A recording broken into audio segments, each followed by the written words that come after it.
a lot of the time I realize that other cultures kind of get this. I need you to hear me. Other cultures tend to get this.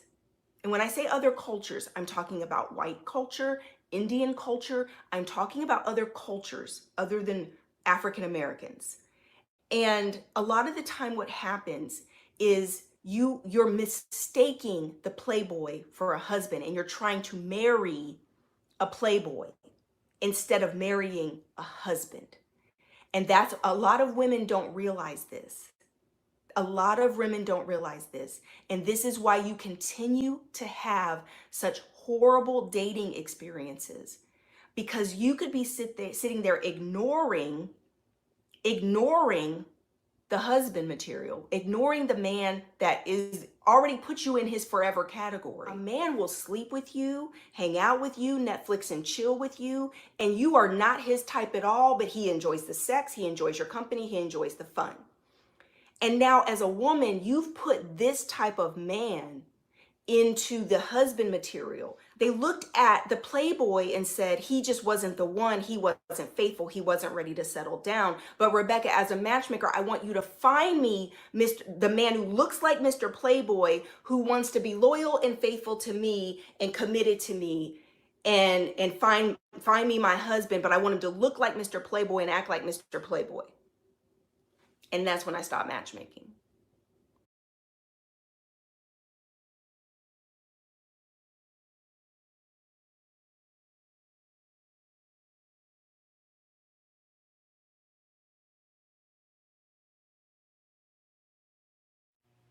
Hello, this is Rebecca Lynn Pope coming on real quick. You guys know that I have been swamped lately, but I promised I would come on and just share my viewpoints on why women are just, many women, I'm not going to say all women, but many women are very, very unrealistic about their standards for men, dating, and marriage. So I'm going to give my opinion on this. And now listen, girls, I'm about to be very raw. I'm about to be very real. I'm about to just shoot it to you as just straight as I can, because I'm hoping that this helps somebody. Because as you girls know, I'm a matchmaker. And for a large part of the end of last year and beginning of this year, I stopped matchmaking. And the reason I stopped matchmaking is because I literally was I can't handle female clients. I was a matchmaker that matched females, and I had a few male clients, but predominantly I was matching women. And listen, it was such a valuable lesson for me, because what I learned is that the average woman doesn't really want just a good man. She doesn't want a husband. What she's really wanting are these standards or ideas that she has of what a man is supposed to be. But this is nothing what men are. This is not realistic for who men are, how they think, what they value. It's just this preconceived, idea that women have of who men should be.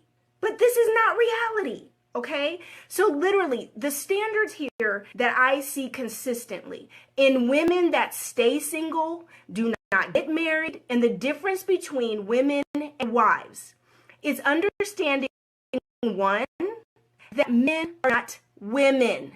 He's not going to be your best friend like your best girlfriend. You can't talk to him like that. They don't talk like that. They don't talk that much. They're not so sensitive and girly the way we are as women. So if you're expecting a man to be all super sensitive and so considerate and just so everything like your girlfriends, you're barking up the wrong tree. He's going to hurt your feelings all the time, or else you're going to feel like he doesn't communicate because you're holding these standards like he's a girl. I'm sorry. Leave that to your gay guy friends, or leave that to your your bestie guys that talk kind of like girls. Your man that you're going to marry is not going to be like that, right? The second standard is this.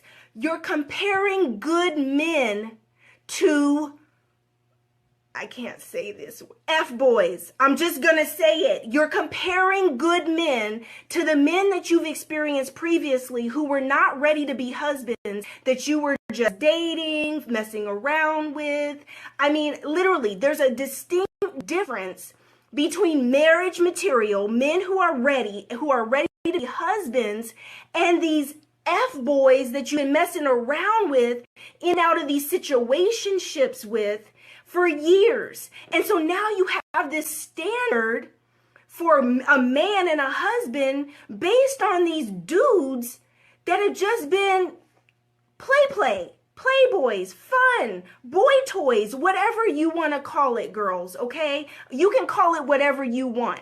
But now you set this standard to say he's supposed to look like this, he's supposed to act like that.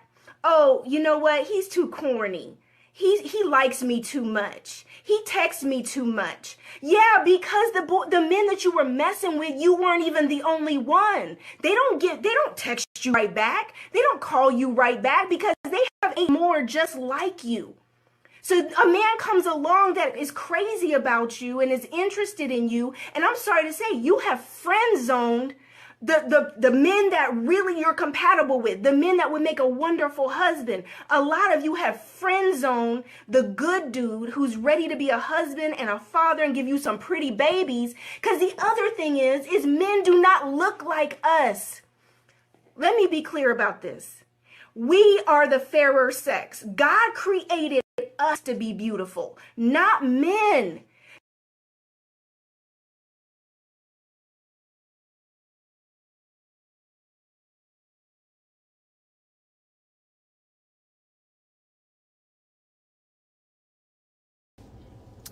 One,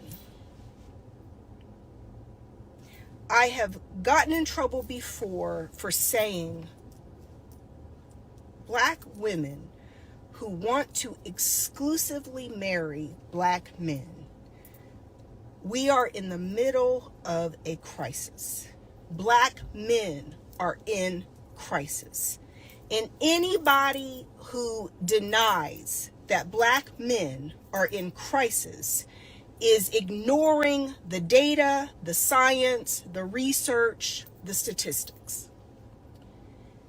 It is not a figment of your imagination that there are not enough eligible black men to marry.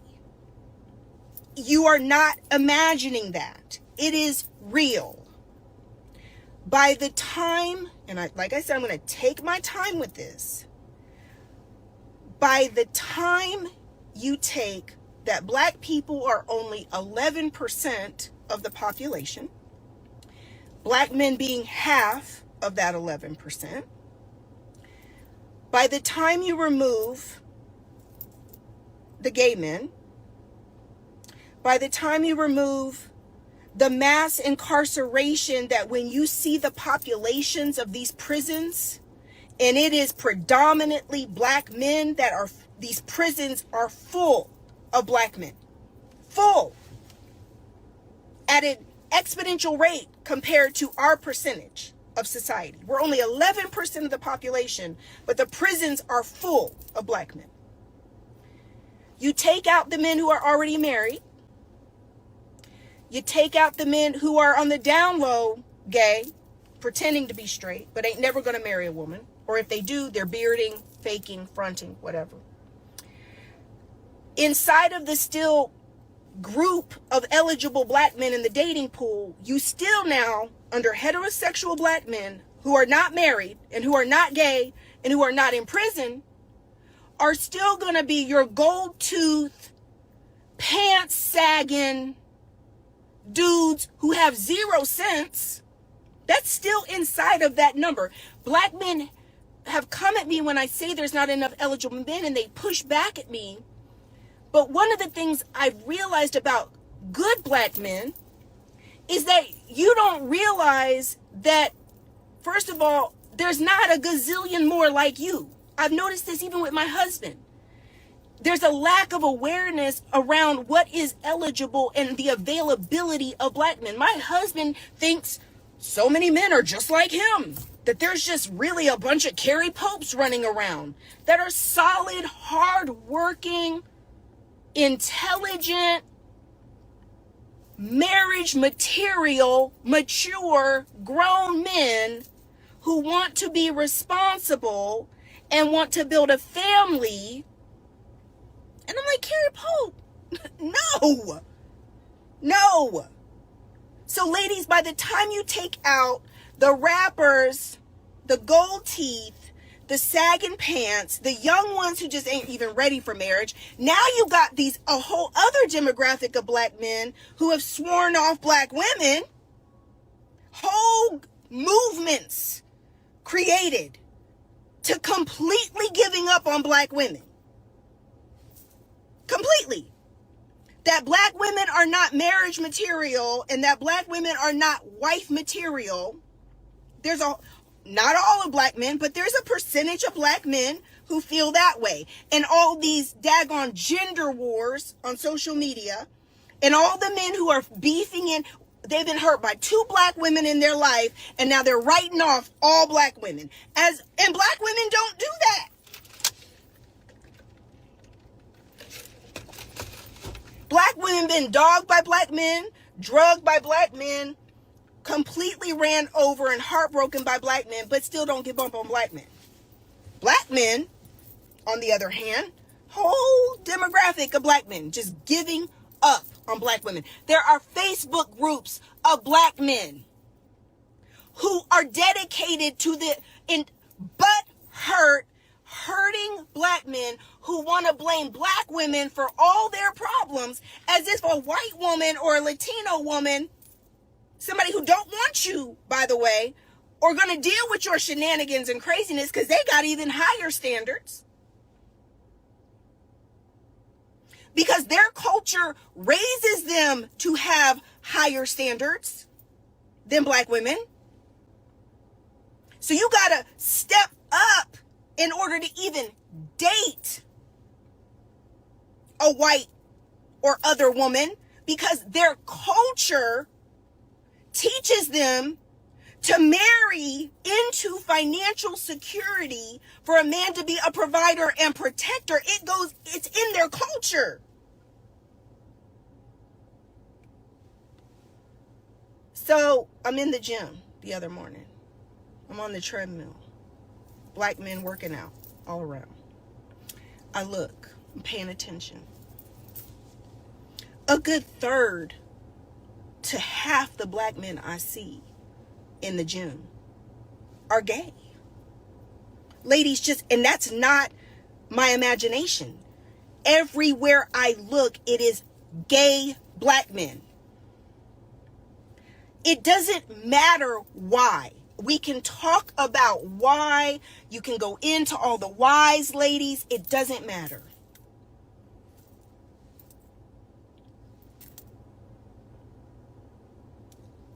I'm on the phone with my therapist this week. I'm saying to her, I've never been more happy. I'm in such a great place. So much peace and balance, and Carrie pays 95% of the bills. I've never been in a place where I did not have the financial pressure. I am provided for and taken care of. I still work, but I'm not under the pressure I was previously. And I said, Dr. Pam, that's my therapist. Dr. Pam, is this how white women feel?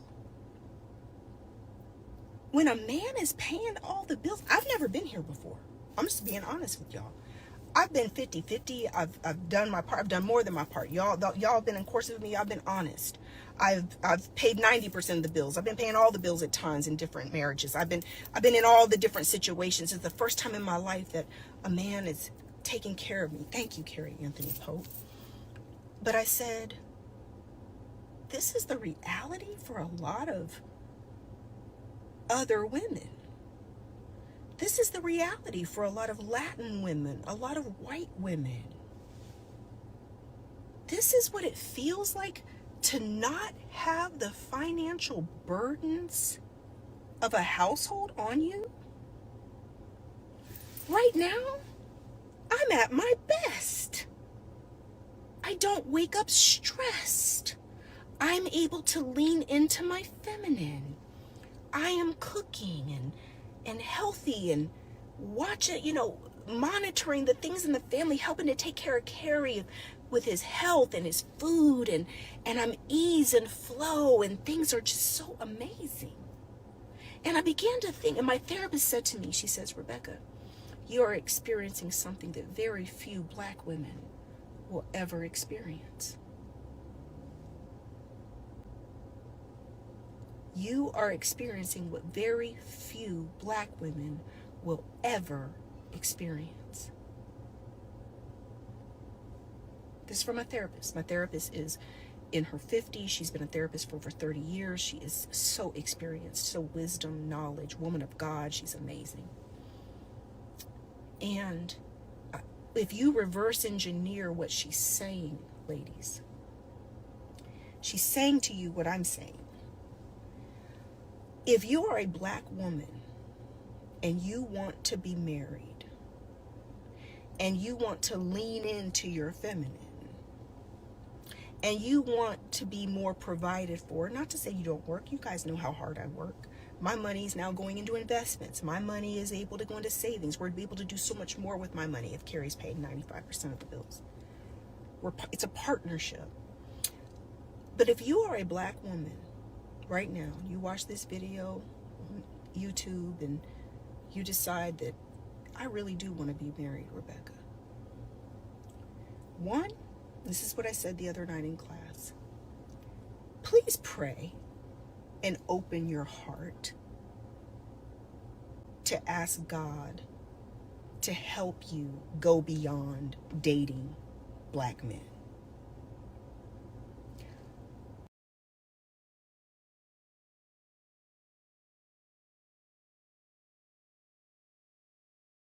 Ladies, stop moving in with these men. You meet a man, he's broken emotionally, physically. You take your time to heal him. You cook for him. You clean for him. You love on him. You pray for him. You even spend some of your money on him. He's whole and healed and he said, bye.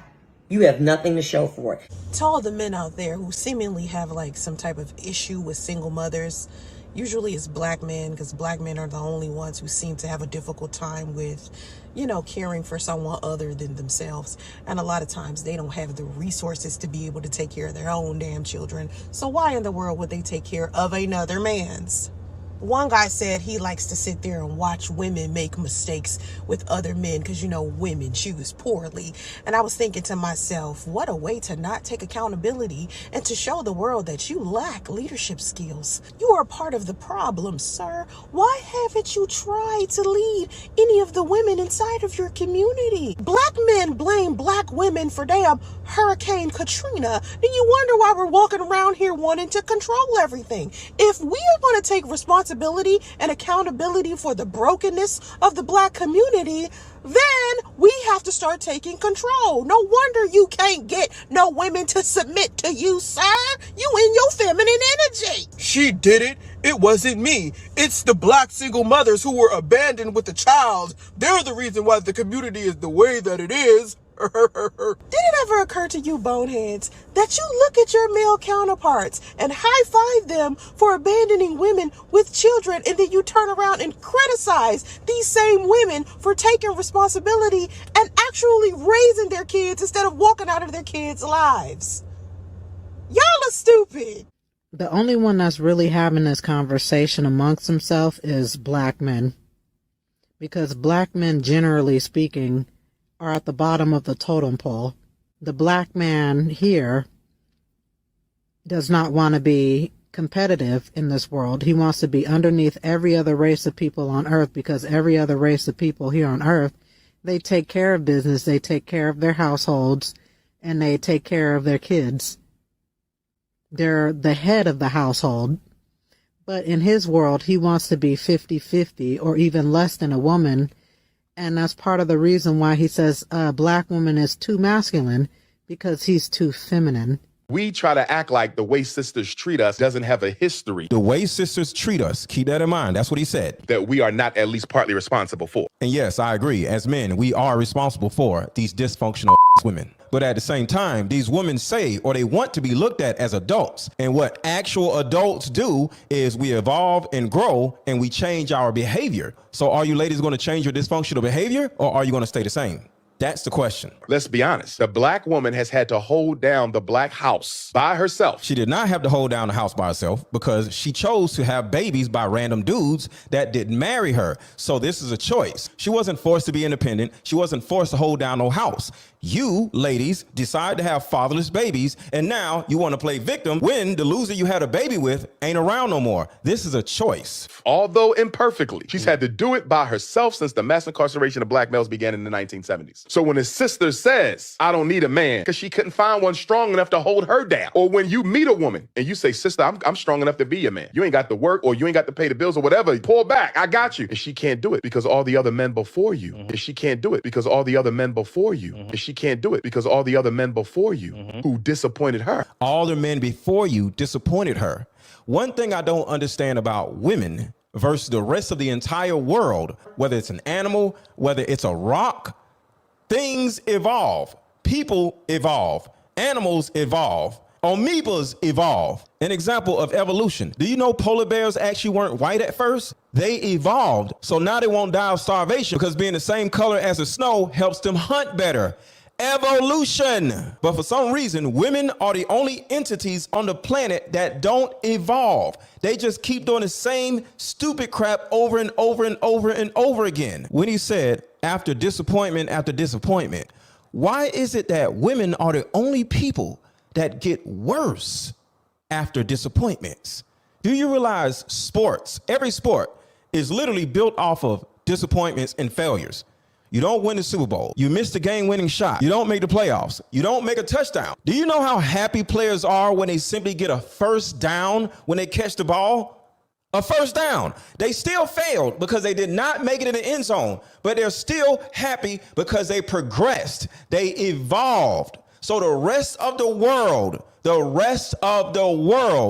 understands that, one, life is about disappointments. But the second side of that, which the rest of the world knows, which the rest of the world understands, except for women, that when you fail, your job is to learn from what happened and better yourself.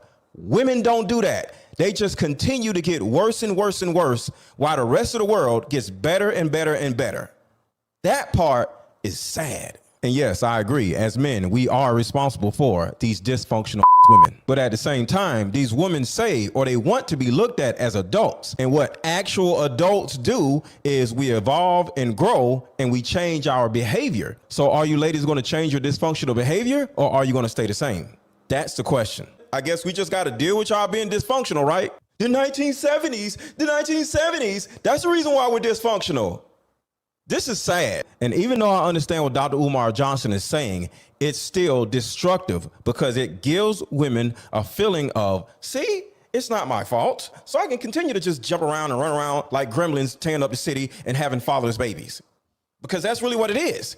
Women are running around having fatherless baby after fatherless baby after fatherless baby. And after they have their fatherless baby, what do they do next? Blame all their issues and problems on men. But if we're going to take the blame, which we will, you got to do the work when we tell you to get your shit together. That's the part that y'all don't want to do. It's two-sided.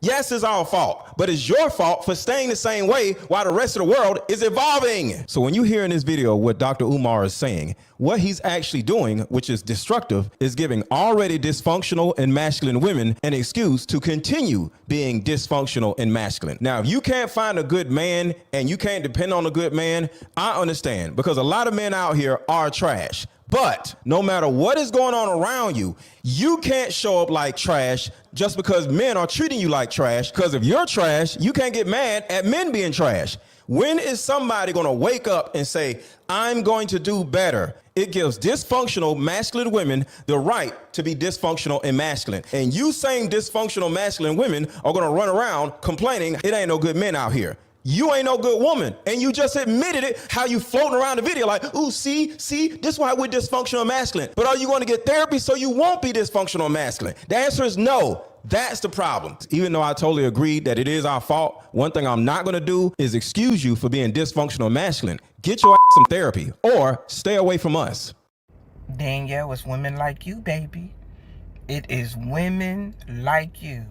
Settling? What would she be settling for? A man that get up and go to work every day? Who's to say that one job is better than the next job? Everybody deserves respect. A job is a job. It don't matter if that man work at McDonald's. What if it's men out here that's settling for ungrateful women that don't got no respect for them and don't know their value? How about a lot of black men are settling? And I'm here to tell them today, don't settle. But I'm not going to keep explaining. You're not going to understand clearly.